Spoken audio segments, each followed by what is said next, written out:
After repeated washing with cold water, got it better. Again, sat for 5 minutes, but so ఇక ఒకటంటే meditation లో ఒకసారి చాలా చక్కటి ప్రాసెస్ జరుగుతుంటాయి. మీరు కళ్ళు బర్నింగ్ ఉన్నాయంటే మీరు మిర్చి ఎక్కువ తీసుకుంటున్నారా?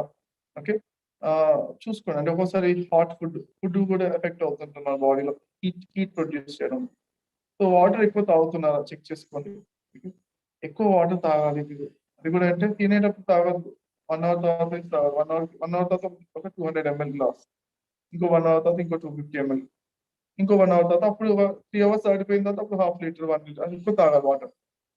ఓకే, ఎంటీ స్టమక్ లో మనం తినే ముందు ఒక 20 నిమిషాల ముందు ఒక 1 లీటర్ తాగాలి. అయితే ఎంటీ స్టమక్ ఉంది, వాటర్ తాగాలి. అప్పుడంటే వాటర్ అంతా కూడా 1 లీటర్ కాదు, ఒక 1 లీటర్ కాబట్టి వాటర్ అంతా బాడీలోకి వెళ్తుంది అనమాట. వెళ్ళిన తర్వాత బాడీ కూల్ చేస్తుంది. మళ్ళీ 20 minutes లో వాటర్ అంతా లాగేస్తుంది. అంటే వాటర్ అంతా బాడీలోకి వెళ్తుంది, ఇంకుతుంది అనమాట. అప్పుడు మళ్ళీ అన్నం తిన ఎంటీ స్టమక్ అయిపోతుంది. 15-20 minutes సరిపోతుంది వాటర్ అంతా లాగిన.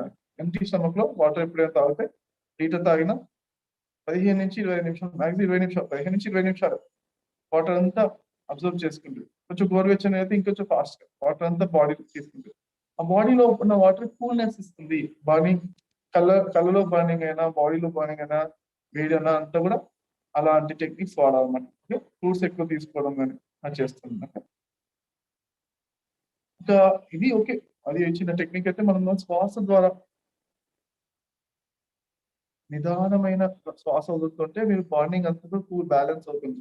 ఒకసారి ఫాస్ట్ కోపంలో కానీ అనీజీనెస్ ఏదో మెడిటేషన్ ఫాస్ట్ శ్వాస ఉందనుకోండి, అప్పుడు మనకు ఒక్కోసారి హీట్ ఉన్నప్పుడు ఫాస్ట్ శ్వాస ఉంటుంది. శ్వాస గమనించండి, నిదానంగా పెట్టుకోండి.